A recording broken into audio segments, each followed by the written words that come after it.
Ó, a Vitória e o Roberto estão perguntando duas coisas aqui que estão interligadas. Como é que faz para chegar em Nazaré, em Floresta? E se chegando lá, existe guias para levar as pessoas nos locais dos combates? Nazaré fica a 44 quilômetros de Floresta, vindo em direção à Serra Talhada. E saindo de Serra Talhada fica a 56 quilômetros de Serra Talhada, indo na direção de Floresta, né? Então fica praticamente na metade da estrada. Hoje a gente está montando uma estrutura para receber esses turistas que têm muita vontade de vir conhecer Nazaré, né? O memorial hoje ele já tem uma estrutura para receber em torno aí de 10 pessoas aproximadamente que já podem se hospedarem lá, né? Mas esse é um projeto que está ainda saindo, né? Eu acredito que até o final do ano, quando passar essa pandemia, vai estar funcionando bem direitinho essa questão, né? E é o tempo também que o museu também deve estar concluindo as obras e aí vai ter um atrativo maior, né, para as pessoas que querem visitar. Se, se as pessoas quiserem hoje visitar locais históricos, é, só se chegando por lá sempre tem alguma pessoa que pode levar, né? Pode mostrar. O Daniel Araújo está dizendo aqui para eu organizar uma excursão aí para a região. Daniel, a gente sempre está indo, sempre que a gente pode, nós estamos indo lá para Nazaré, Piranhas, enfim, para todo canto. E quem sabe um dia eu não faço isso assim de uma forma mais sistemática, né? E uma coisa bacana é quando a gente chega lá, não tem dinheiro no mundo que pague, é como o Netinho contou aí no início, que ele estava sentado lá no banco, lá na pracinha de Nazaré. Pessoal, vocês não imaginam o que é estar um dia de semana à tarde lá em Nazaré. Vocês não imaginam o que é. É a gente voltar no tempo. Quando eu estou lá, que acontece de eu estar numa situação dessa, eu me importo lá nos anos 30 ainda. É uma paz, é uma tranquilidade, é um silêncio, é uma coisa assim que só vendo. Mas vamos pensar nisso.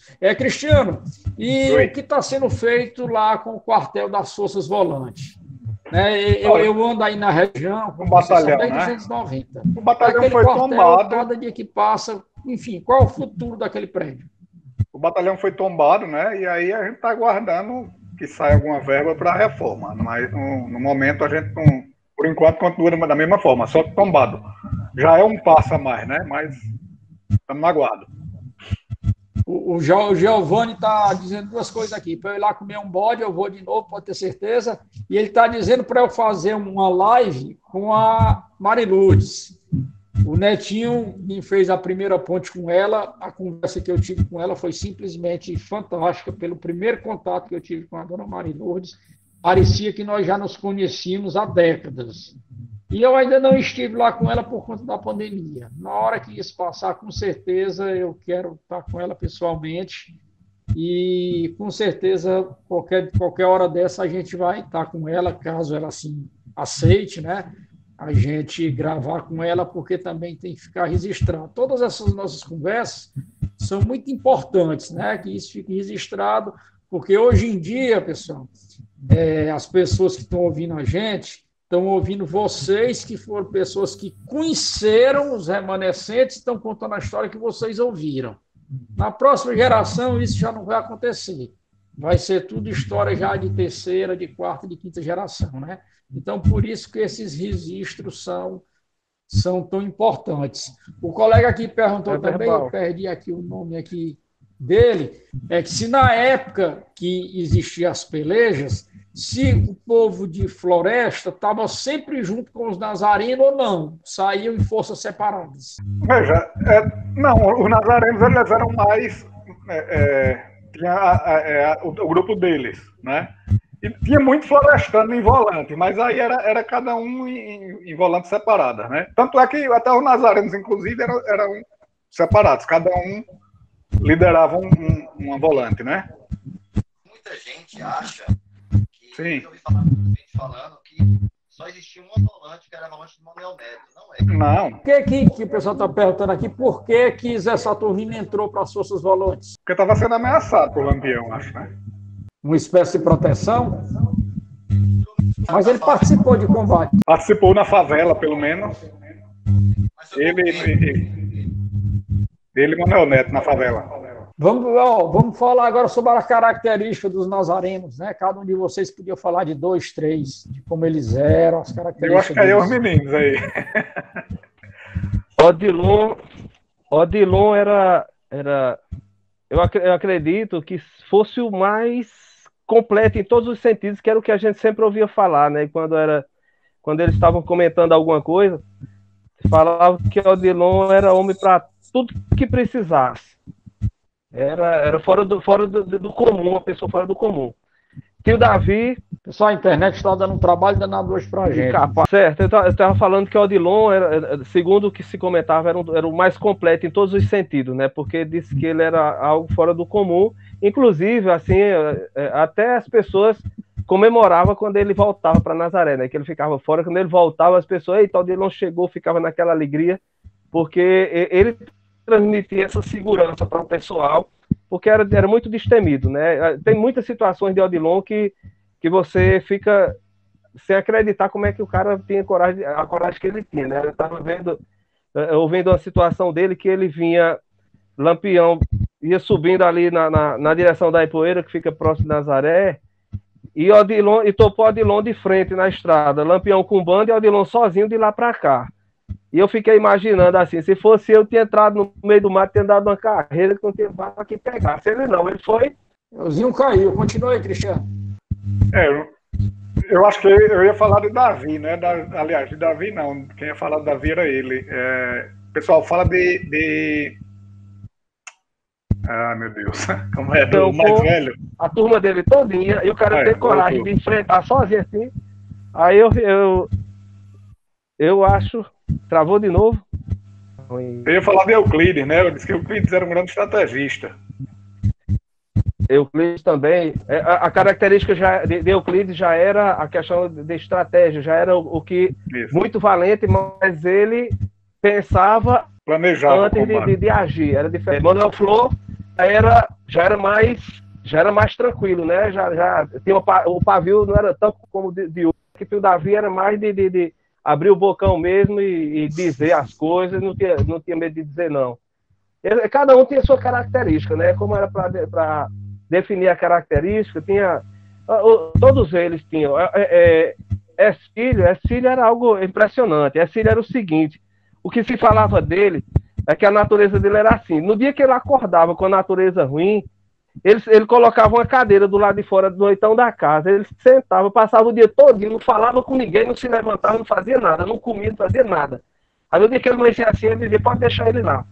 Ercílio era uma pessoa que geralmente, se você quer testar um cara para saber se ele é bom, se ele é valente e corajoso, você bota ele em cima de um cavalo e bota para correr no mato. Ercílio subia num cavalo, o que se conta é que ele subia num cavalo bravo, para amansar, e mandava tirar o cabresto, dizia, tira o cabresto agora, e pronto, e ia embora no cavalo bravo, para amansar sem cabresto, sem nada, no meio do mato. Então, era coragem extrema, né? Mas ele era calado, ele não era como que o Davi, ele era na dele calado. E assim, cada um tinha suas características, né? Tinha pode acrescentar mais alguns aí também que tinha suas características da época. O colega aqui quer saber se o cangaço é visto nas escolas em Floresta e Nazaré ou não. Não, acho que não. Acho que não. Fala da história de Floresta, sim, mas especificamente do cangaço, não. O Francisco Brito está perguntando aqui se os nazarenos também queriam pegar Curisco e outros bandos, ou o negócio deles era só Lampião e os Ferreira? Todos. Todos, né? Mas vocês têm alguma história de algum combate que tenha acontecido com outros grupos, assim, de relevância? Não tem um Manuel Neto com Curisco na Bahia? Odilon Flor com na Bahia também. Foi em Alagoas, agora. Tem não tem uma história de Manuel Neto com Curisco também, que Manuel Neto pulou dentro do riacho, Curisco correu. Na Bahia, isso. No Poço da Volta mesmo, em Sergipe, que hoje, se não me engano, chama Palestina lá, Odilon não combateu o grupo de Manuel Moreno também. Matou Manuel Moreno. Áurea, Gorgulho e Manuel Moreno, se eu não me engano, não é isso? Cristiano, estamos pedindo para você falar um pouquinho sobre a sua obra e a do Marcos e Carmelita, e se vai vir uma segunda edição por aí. A gente está pensando em reeditar, estamos fazendo uma revisão aí, mas sem data para isso. Não tem data certa ainda não. Daniel Araújo está fazendo uma pergunta aqui que muita gente pergunta, muita gente faz. Se vocês acham, eu queria a opinião dos três, tá certo?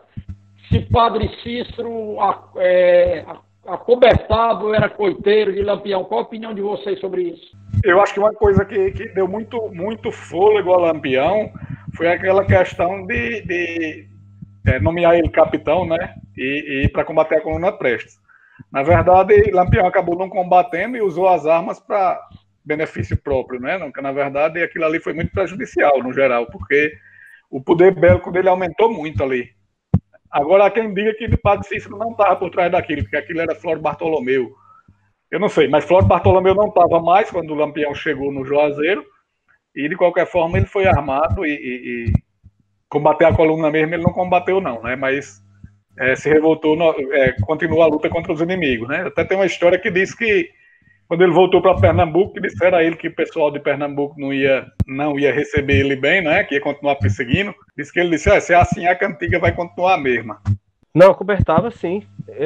O Lampião tem acesso livre lá com o Padre Cícero e eles se entendiam bem. Não tinha outro caminho, não. Era todo apoio que Virgulino precisava, o Padre Cícero dava. Eu, particularmente, eu acredito que não. Que ele não acobertava, até porque a gente sabe que Lampião só teve lá uma vez, né? Então não tinha essa aproximação, pelo menos é a minha opinião, né? Aí cada qual tem a sua opinião em relação a isso. Eu acredito que Lampião não mexeu com o Ceará naquela época, foi só nos anos 20, por conta dos coronéis que lhe davam arma e munição. O Padre Cícero, na minha opinião, foi só aquela história lá dos batalhões patrióticos, e que acabou que não foi ideia dele e não vingou, como o Cristiano disse, né? Aqui tem uma pergunta que eu estou vendo, está perguntando se o pessoal falar do nome de algum cangaceiro do grupo Lampião que os nazarenos mataram. Miguel Piloto, o corneteiro e Batista na Barriguda, e Miguel Piloto depois do combate do enforcado, né? Isso tudo em 1923, mas o menino talvez tenha mais aí. É porque também Lampião costumava retirar, né, os cangaceiros, os baleados e os mortos, ele não deixava, né, para andar acostumado.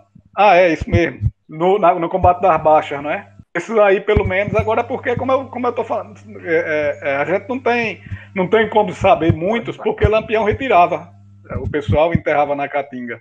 E muitos, a maior parte, não foram descobertos.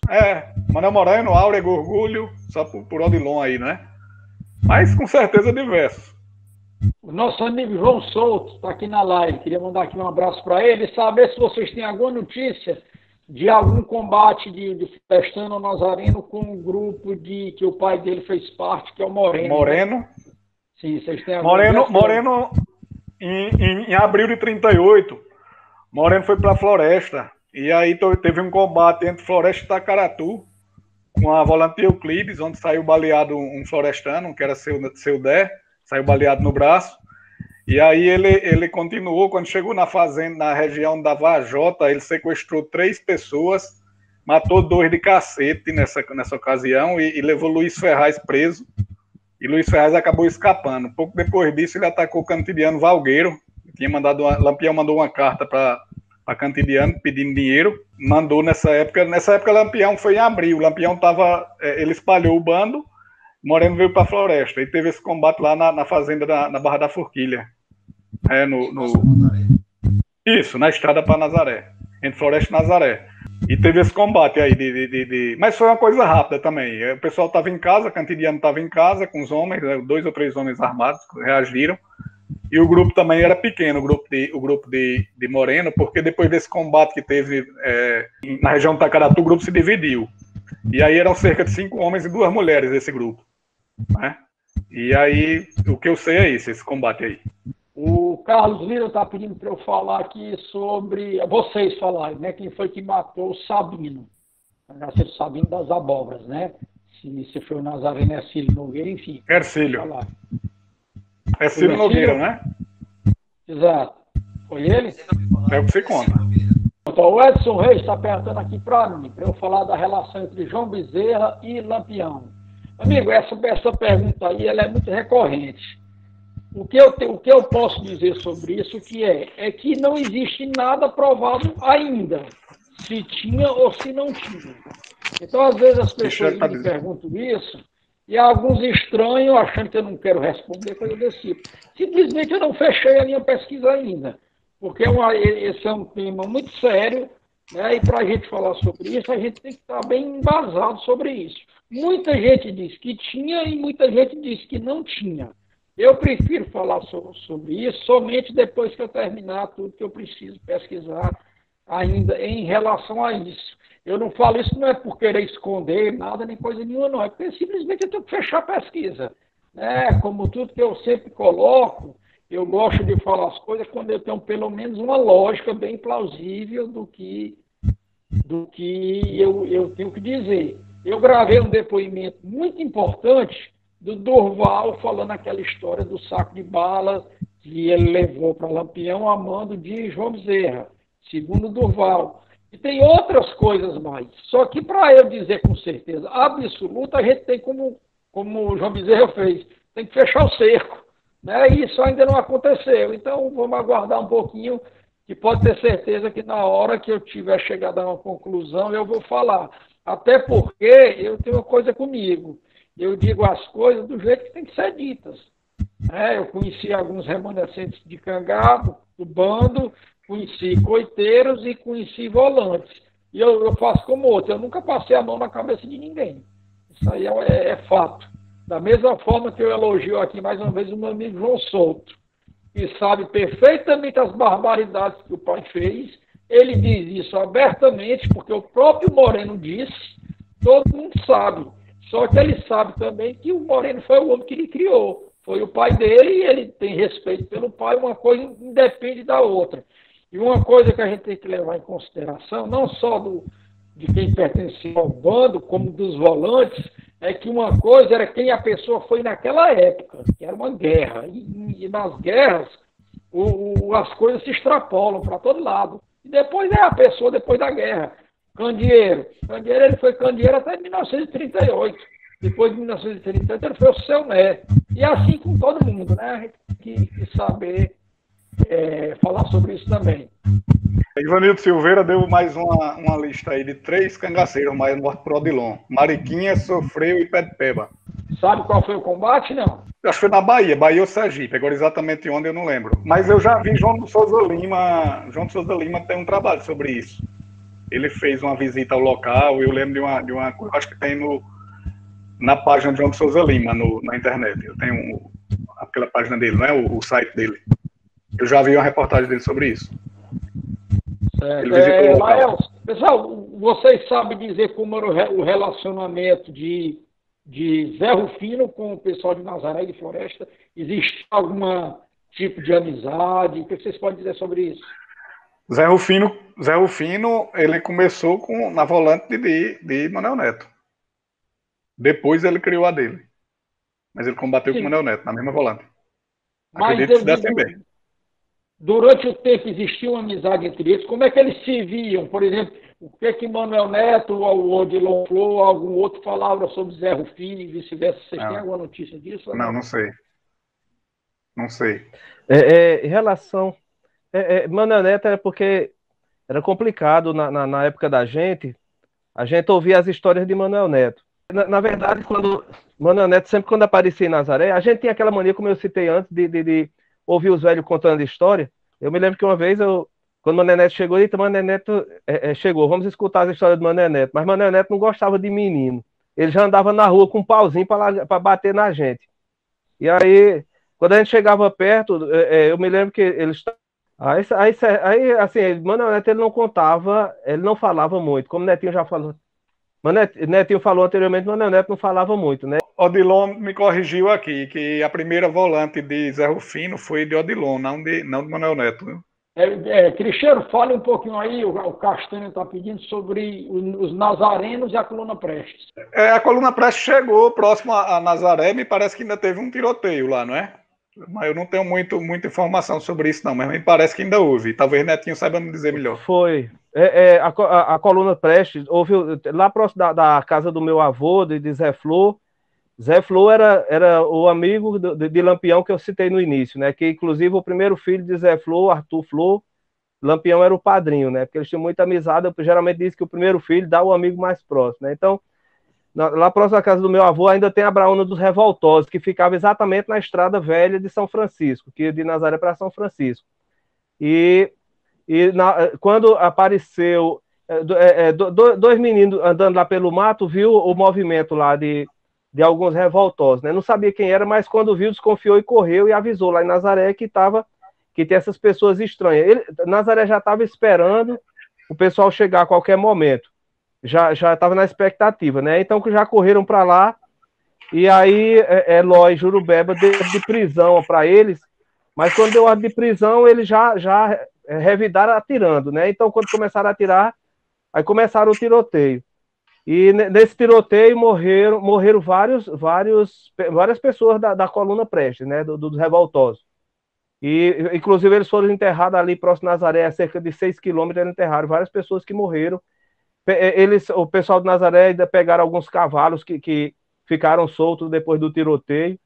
E ainda hoje a gente encontra balas lá, casca de bala lá perdida lá pelo local do tiroteio. Inclusive, até há umas 2 semanas atrás, o meu primo estava passando por lá e encontrou uma bala de mosquetão e me deu. Diz, essa bala eu achei ali na Braúna. Houve esse momento, inclusive depois que passou esse momento do tiroteio dos nazarenos com esse pessoal da coluna Prestes, não era a coluna toda, era um grupo dos revoltosos, era um grupo que não era um grupo Miguel muito Costa, grande, porque na verdade o grupo todo era muita gente, né? E aí depois já veio em seguida, que já vinha perseguição a eles, aí vinha o pessoal da polícia, né? Que lá do Rio Grande do Sul, da força lá do Rio Grande do Sul, que veio a Nazaré também, e aí também já houve outro tiroteio com esse pessoal, né? Mas só que era um grupo muito grande, né? De soldados, e aí